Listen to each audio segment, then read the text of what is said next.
আমাৰ এই নিৰ্বাচনী উপহাৰ খন্তেক পিছতে আমাৰ সকলেৰ আদৰেৰ সকলেৰ শ্ৰদ্ধাৰ মৰমৰ বিজেপি আৰু UPPLৰ চৰকাৰ এখন প্ৰয়োজনীয় BTC বা বিহাৰৰ প্ৰগতিৰ বাবে আমাক UPPL আৰু বিজেপিক চৰকাৰ লাগে আৰু তেতিয়াহে আমাৰ এই অঞ্চল শান্তি সমৃদ্ধি আৰু প্ৰগতিৰ খোজত আগবাঢ়িব পাৰিব।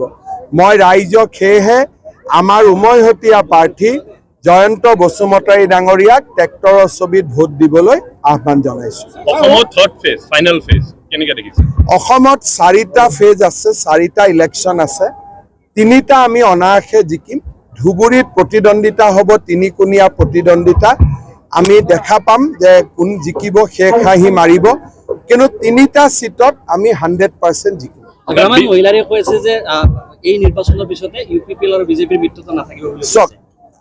UPPL আৰু বিজেপিৰ মিত্ৰতা দুটা ৰাজনৈতিক দলৰ মিত্ৰতা নহয়, বিটিআৰৰ শান্তি সমৃদ্ধি আৰু প্ৰগতিৰ বাবে হোৱা মিত্ৰতা।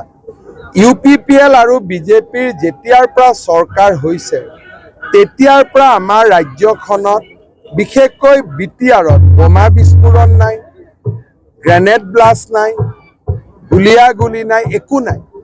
এতিয়া মানুহে বন্দুকেদি ভোট নোখোজে, হাতজোৰ কৰি ভোট খোজে মানুহৰ পৰা।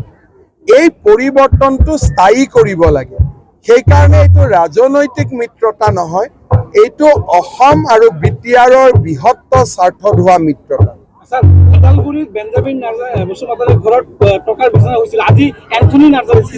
এইবিলাক এনেকুৱা আপোনালোকে জানে যে কিছুমান জনজাতীয় লোকসকলৰ কিছুমান নিজা চিন্তাধাৰা, সেইবিলাকত বৰ বেছি আমি নজৰ ৰাখিব নালাগে।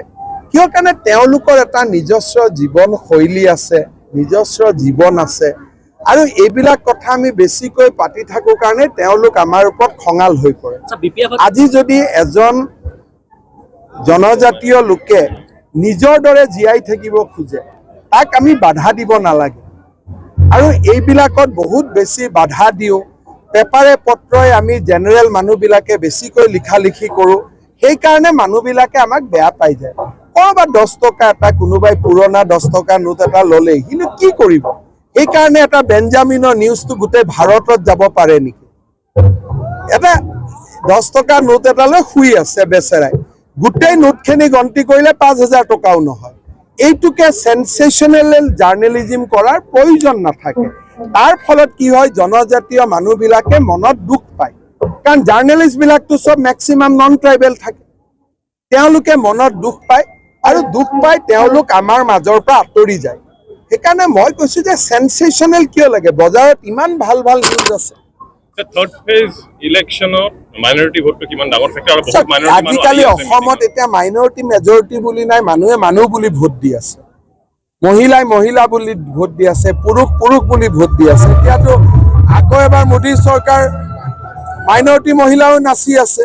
সেইকাৰণে বৰ্তমান মাইনৰিটি মেজৰিটিৰ চিনটো বহুত বেছি নাই। সকলোৱে ডেভেলপমেণ্টৰ এই যজ্ঞত সকলোৱে নিজৰ আহুতি আগবঢ়াইছে। হ'ব।